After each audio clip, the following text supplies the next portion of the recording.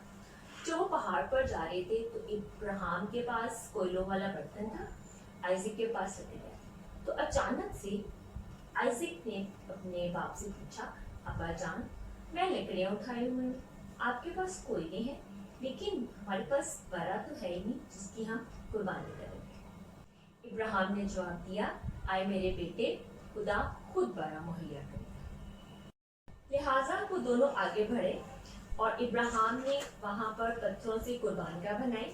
قربان گاہ بنانے کے بعد اس نے اس کے اوپر لکڑیاں رکھی اور آئزک کو رسیوں سے باندھ کر قربان گاہ کے اوپر رکھا۔ اب آپ دیکھیں، آئزک نے بھی اپنے باپ کے سامنے انکار نہیں کیا، بلکہ وہ چپ چاپ لکڑیوں پر لیٹ گئے۔ اس نے یہ بھی نہیں کہا کہ ابا جان یہ آپ کیا کر رہے ہیں، یہ بات ٹھیک نہیں۔ جو ہی ابراہیم نے نائف اٹھائی کہ وہ اپنے بیٹے کو ذبح کرے، تب آسمان سے آواز آئی، آئے ابراہیم، لڑکے پر ہاتھ نہ چلا، کیونکہ میں جان گیا ہوں کہ جو خدا سے کتنا ڈرتا ہے، اس لیے کہ تو اپنا اکلوتا بیٹا بھی مجھے دینے کے لیے تیار ہے۔